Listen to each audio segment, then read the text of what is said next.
I've been teaching functional programming to more than 500 students, and what I noticed is that some of them always get more interviews, and they're not smarter than others, and they have similar resumes, except for one small aspect that makes all the difference. To find what makes them unique, I started searching for answers. After working together for more than 4 years, I asked my CEO why did he hire me. He told me that in the first interview, he took the whiteboard behind me as a strong hiring signal. But what did he remember from my resume? I asked him this exact question. The answer was obvious. It was my experience at the previous startup. There, I've built the product end-to-end and I secured an investment. And those were the exact achievements he was looking for. These kind of hard achievements help you stand out from the crowd and help people around you build a better story about yourself. Think about your best friend. If I ask you to tell me about them, you will think of a story right away. That story is how your friend lives in your brain. You build that story over the years, and your friend is somehow one with the story. I've discovered this principle in the book Storytelling Animal, if you want to find out more about it. This is what you're trying to do with a resume and during interviews. You are trying to build a great story in people's minds. But how do you build a great story in the first place? First, I was just a professor, and I read a lot of books. Using that, I convinced people to hire me at their small startup.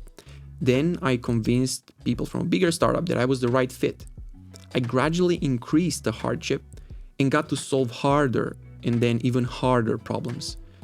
And I'm telling you all this to show you how important it is to do harder things. Because this is what really makes a difference. In the book So Good They Can't Ignore You, Cal Newport tells us this.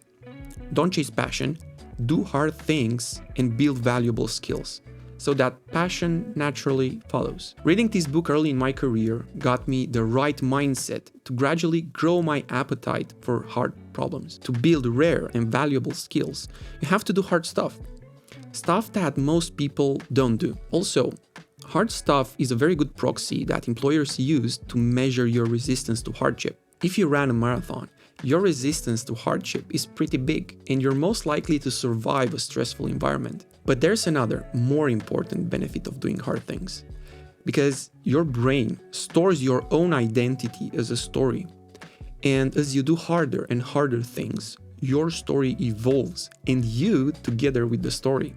Doing hard stuff makes you more confident because it proves your brain you are able to overcome hardship. You will feel stronger. And look, I'm not sure what future has prepared for you, but I'm sure of one thing. You will be a better version of yourself after you're done. And that version will be better able to handle whatever's next for you. Hard accomplishments raise your value in the eyes of the employer and also deep inside yourself. If you like these ideas, please subscribe and also tell me your own thoughts in the comments below. Also, you might want to check this video right here, where I talk about the book that literally changed my software career.